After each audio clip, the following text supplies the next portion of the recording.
simvuze ubuhamya bw'ukuntu Imana yampaye perimi, ariko byo ni ibitangaza birenze uburyo yampaye provisoire.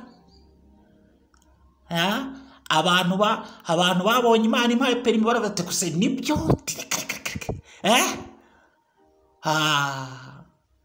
kuko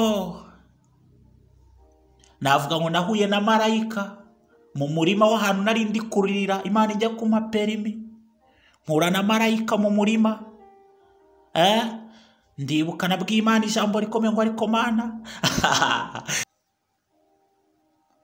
undi muntu wa gatatu arambwira ngo wampaye umwanya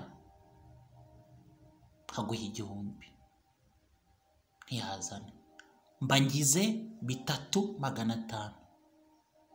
Mukundwa, mureke ibyo twasabye Imana nitubigeramo tubigendemo neza, maze kubona 3500 mu mutima ndasara. Ova hari igihe tugendana ariko bamwe twuzuye imbaraga z'Imana, twumva muri twebwe twuzuye imbaraga. Hari igihe ushaka gusarwa se nsakuze nikubite hasi nzenguruke se nsimbuke. Hari igihe Imana idukorera ibintu tukakomana we ndafashwa muri njyewe abayoborwa n'umwuka ngo tujye tubijera, ndatuza ariko muri njye nashize.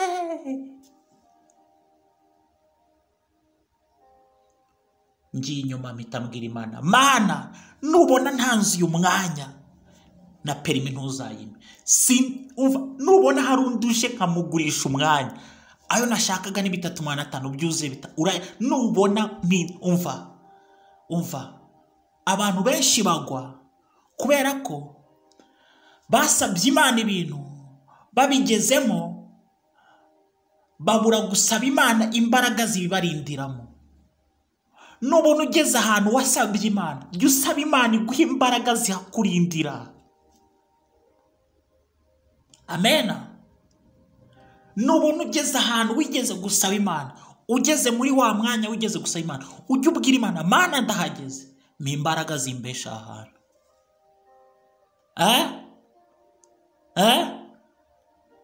Abantu benshi basabye imodoka Imana irazibaha, bamwe bazisambaniramo, abandi baravuga ngo tuzatanga amarifti wapi, abandi basaba amazimana Imana irazibaha bazisambaniramo ntibacumbikira abantu, abandi basabye Imana akazi ariko nibo birukanisha abandi.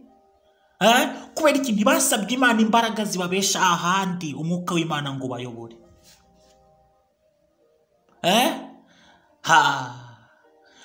Ndaza no ku murongo wa mbere ndagenda ndiyandikisha mbaza ngo byagenze gute nyuma.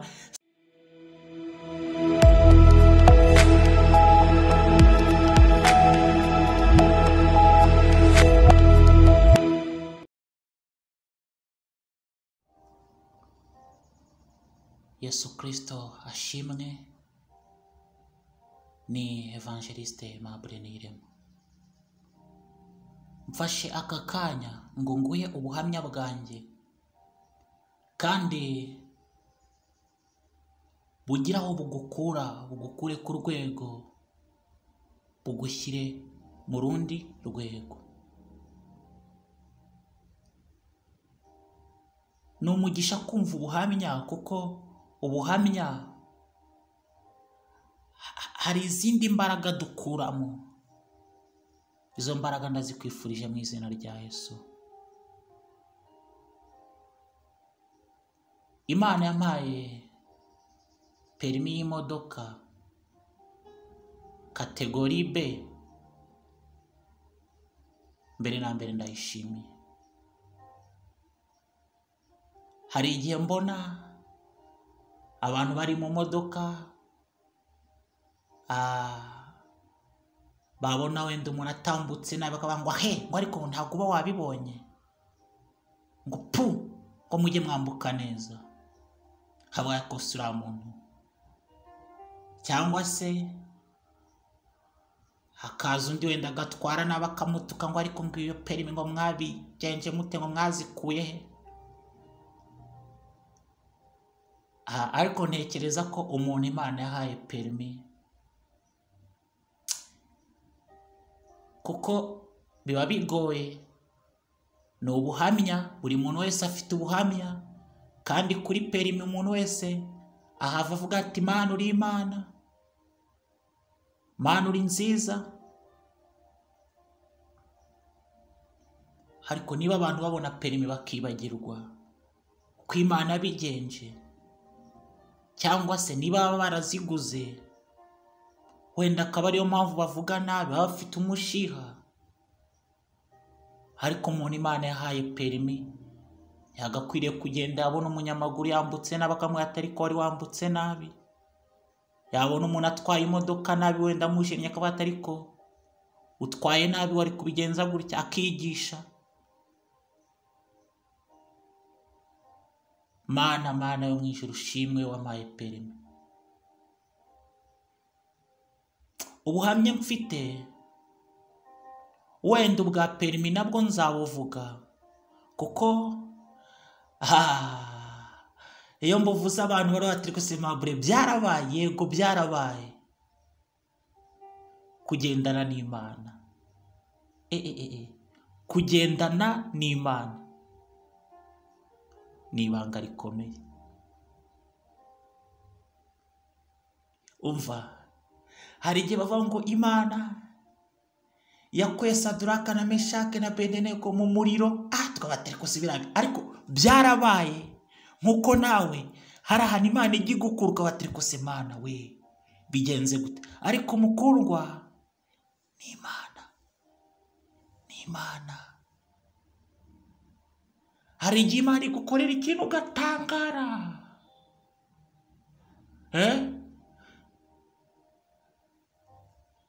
ariko dufite Imana ikomeye. Dufite Imana, bazabyemera abandi babipinge, ariko twe turabizi dufite Imana.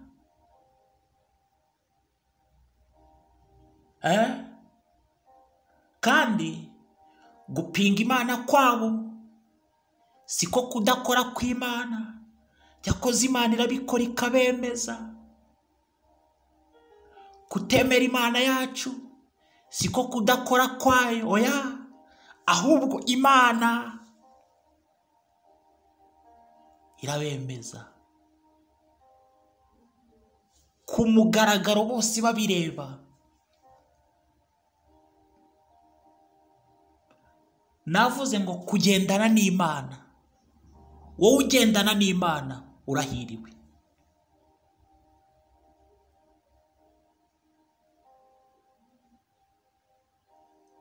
Kamvuge ubuhamya bw'ukuntu Imana yampaye provisoire, ariko wowe Imana yahaye perimi cyagiye, abandi bakazibura bakarira, wowe ugataha usimbuka. Ndabyibuka Imana yimpereye mu Gakinjiro ruguru kuri uriya muhanda utambika ujya kuri Fawe. Umumotari wantwaye, abantu barambwira ati ariko umumotari wo muntu utwaye yasaze. Motari akaba ati mumureka asara afite ibimusaza. Nasaze mvuga ati ariko Mana, mvuga cyane. Nka kwa kundi nawe byabaye ugasara ugasakuza hano ukaryamuka. Dufite Imana we. Dufite Imana we. Mukundwa, kugendana n'Imana. Kugendana n'Imana. Kugendana n'Imana ukamenya ati ndi kumwe na Yesu ni ibanga.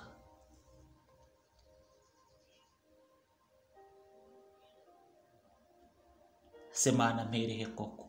Imana yampaye provisoire.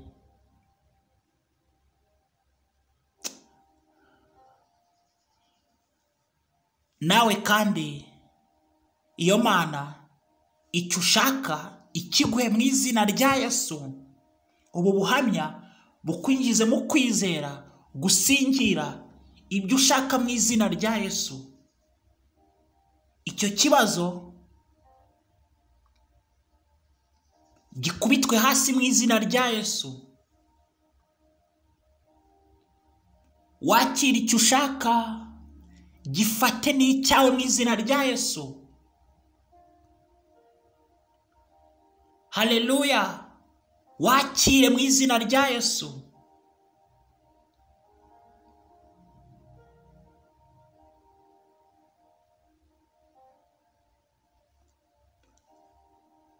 Twize provisoire nk'uko abandi biga, ariko se hari n'igihe wiga ariko Imana ikabatiye umuntu nakomeza kwiga gutya azavuga ko ari we. Imana ikareba ukuntu ibigenzi ikajya igusibye ikajya igura gute basi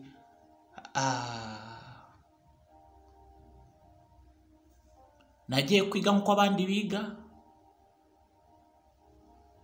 Icyo gihe byari 5,000, ndishyura provisoire 5,000 bamaresi.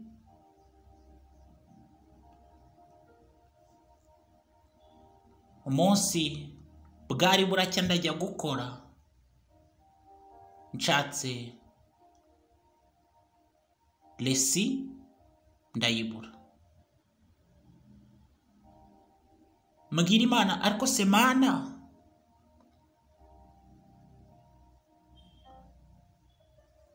gute abandi bize bagiye gukora ariko Mana njyewe nkaba mbuze lesi?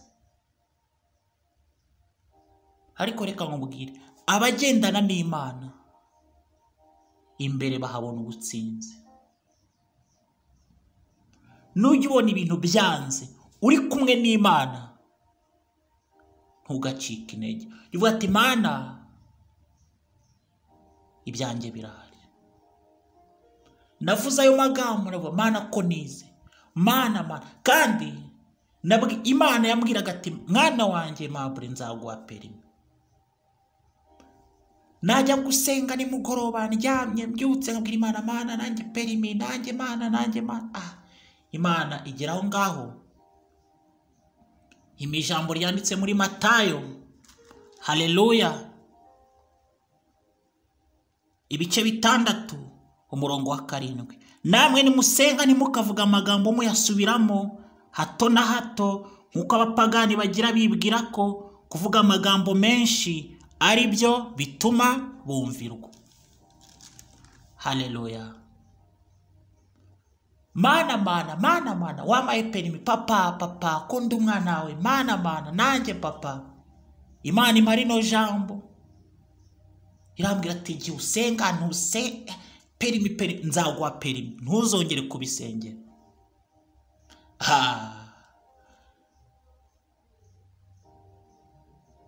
Kuva ubwo ndabireka, ariko nubwo mbireka agatima kakaba kari kuri perimi.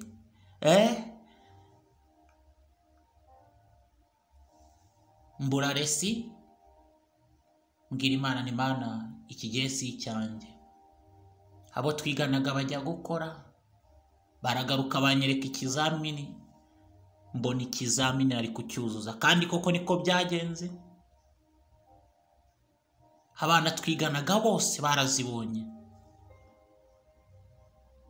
babonye provisoire, barujuje.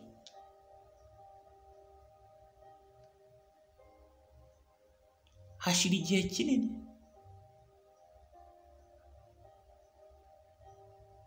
kabwira Imana, Mana none se Mana ko wavuze ngo nzabona perimi, se Mana nzayibona ntakoze?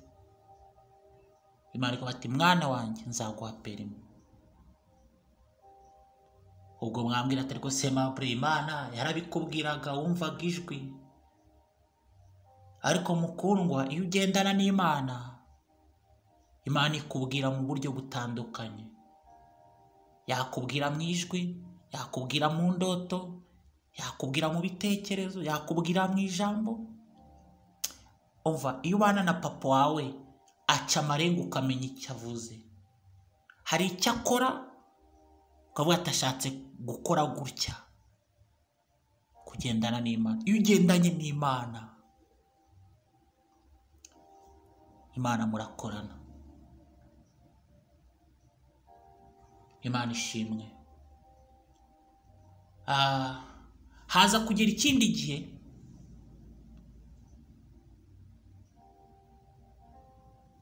nanone kwandika abantu gukora provisoire mu gihe cya rusange hari mu 2011.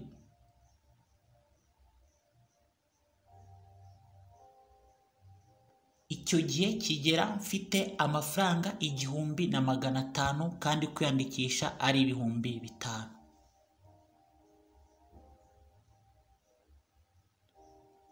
Umunsi ubanziriza wa nyuma wo kwiyandikisha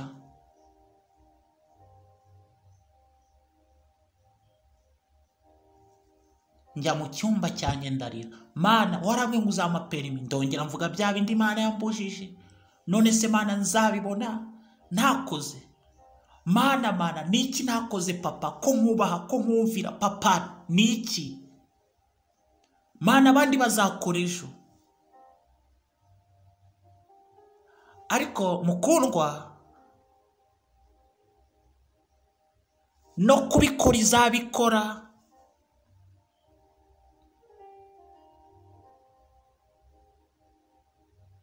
No kubikora izabikora ni Imana. Luka 1:37 nanone kandi Luka 1:45. No kubikora izabikora. Ni Imana idakumirwa, ni Imana isoza ijambo ryose yavuze mu kanwa kayo.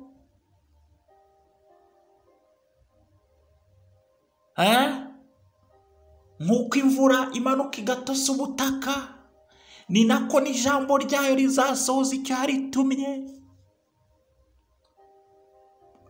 Ubwatsi buraraba, uburabyo bugahunguka, ariko ijambo ry'Uwiteka Imana yawe rihoraho ibihe byose. Haleluya. Ninde watangira icyo Imana yavuze? Nuwahe yava he? Ninde wakirwanya? Ni musozi uye wakwitambika?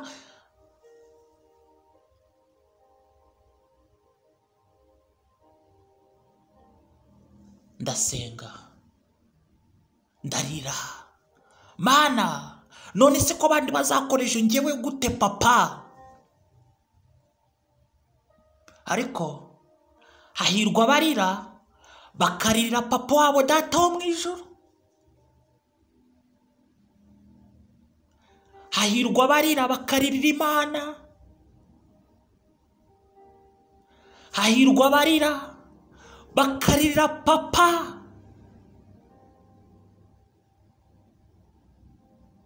Amaganya ya Yeremiya ibice 2:19 uzahasome.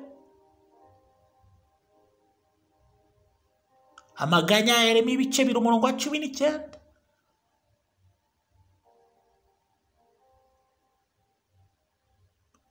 Ushobora kuba ati tubwo se wari ufite 5 bura 3,500. Ibaze nawe. Kandi ntabwo tuyabura ari uko abayaduha badahari. Oya, ahubwo hari igihe Imana ivuga ati nzabikora ubibone ko ari njye ubikoze. Nzabikora ubone ko ari njye ubikoze, ndi Imana ishobora byose.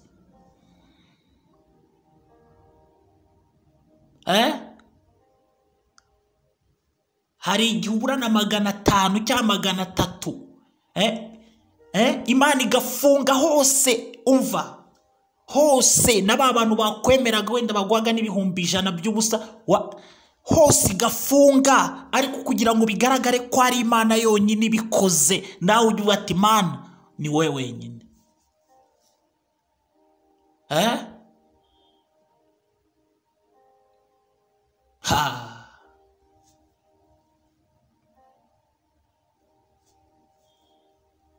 Burira mu ijoro mbere yo kuryama ndasenga, mbwira Imana, Mana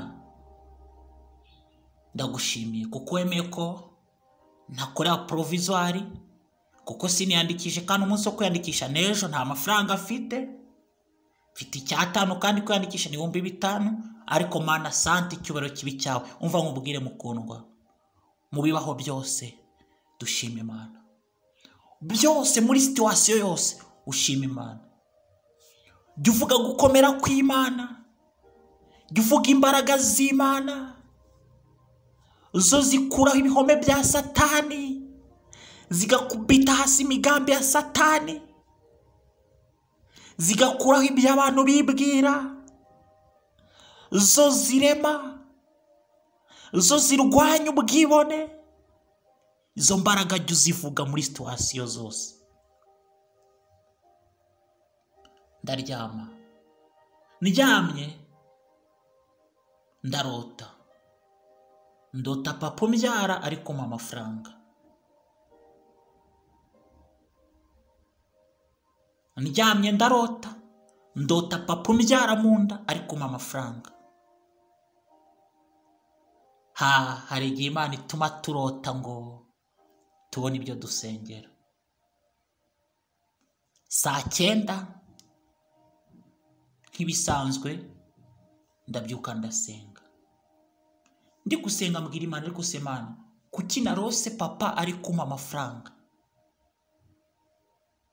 Mana, kuki narose papa ari kumpa amafaranga? Nayiki? Ndangije gusenga ndongera ndaryama. Hagati ya 11:00 na 12:00 papa umbyara noneho amaso ku maso mbona araje arakomanze, noneho ntari kurota. Arambwira ngo Aimable, ndafungura, ateye amafaranga nayo kwishyurira murumuna wawe muri Solasi. Karumuna kanjye gato twakishyuriraga muri Solasi mu bwishingizi. Arayama, icyo gihe yamaye 15,000. Arambwira ngo kandi ninza umeresi. None se kuki yambwiye ngo naza muheresi kandi ubundi atarabimbwiraga? Ariko ubyumve, wumva impamvu. Hari amagambo batubwira abantu kugira ngo tubone uko dusenga. Muntu nagutuka uvuga ati Mana yantutse, sinshaka biriya bitutsi mu izina ryawe rikomeye, rwanya abanzi banjye. Mana yantutse, ntazongere kuntuka mu izina rya Yesu. Mujye mureka abantu bavuge, kuko baduha ibyo gusengera, baduha uburyo bwo gusenga. Arambwira ngo umuheresi, nawe ati nta kibazo. Aragenda 15,000. Akigenda, wowe ugendana n'Imana, wewe wizera Kristo, urakomeye. Kandi uko kwizera kwawe jya ugukoresha, gukoresha utobore, gukoresha ugereyo, gukoresha wakire mu izina rya Yesu. Kwizera kutagira imirimo kuba gupfuye, ariko kwizera nde Kristo.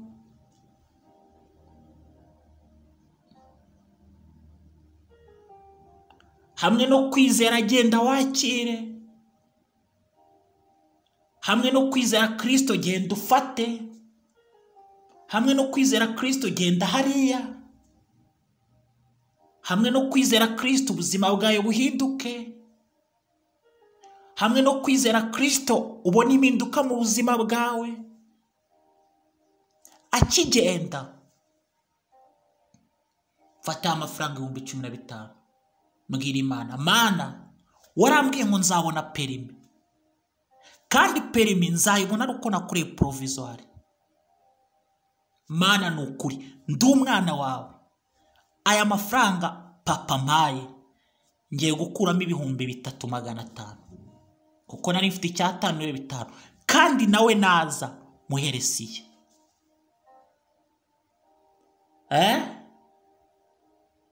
Urabyumva neza? Ngiye gufata ku mafaranga y'abandi, manze njye kwishyura, kwiyandikisha, kandi papa yamwe naza muheresiye, ariko ndavuga ati Imana naza muheresiye. Umva, Imana ijya yishakira ibitambo, kandi ngo izatanga n'ingabo nyinshi zife ku bwacu. Imana ni inkire, Imana ni inkire, Imana ni inkire, Imana ifite byose, Imana ifite byose, hatazagira ukweshya. Imana ni inkire. Mu kwizera fata amafaranga ya papa nkuraho 3,500 ngira 5. Navuze kwizera Yesu. Utazakora wizeye abantu ko bazayaguka yabura. Nge nta n'umuntu nateganyaga, oya. Hari igihe wenda bikorwa bati wenda ndaza kuyakande. Nabikoze nizeye Imana yonyine. Navuze ngo hari n'igihe ubura n'igiceri cy'ijana. None ngiye ntwaye 3,500 y'abandi, ariko Imana ni inkire. None se Imana yarenganya intore zayo zitakira ku manywa na nijoro? Oya. None se Imana yari kurenganya Aimable? Oya. None se Imana we yakurenganya wayizeye? Wapi?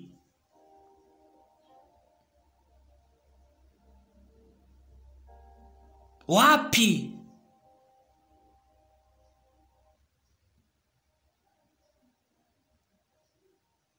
Fata amafaranga y'abandi 3,500 ngira 5.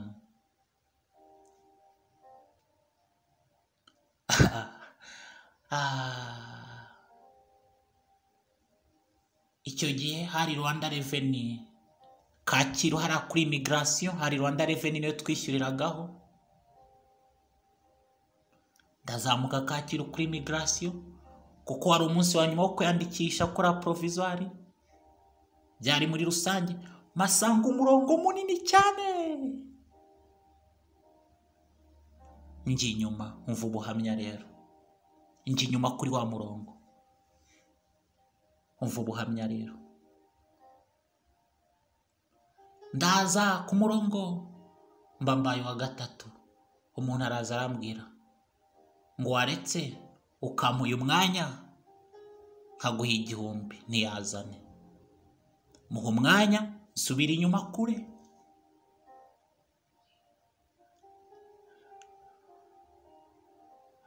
Mana we, ariko Imana yacu ibasha guca inzira aho zitari.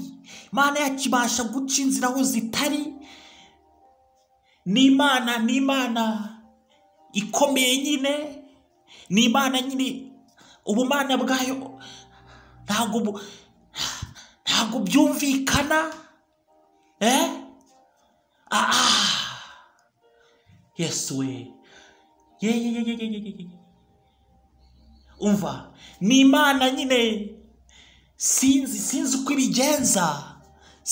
Ariko ni Imana mu gafu havamo amavuta hakavamo umuceri ni Imana nyine, ni Imana ica inzira nyine, ni Imana ni. Umva, ngo baravuze ngo ni ya, abandi baravuga ni rubasha, abandi baravuga ni gitangaza, abandi baravuga ni umva ni Imana nyine.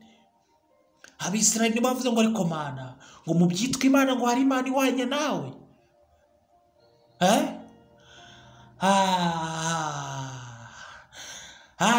Mbega Imana we.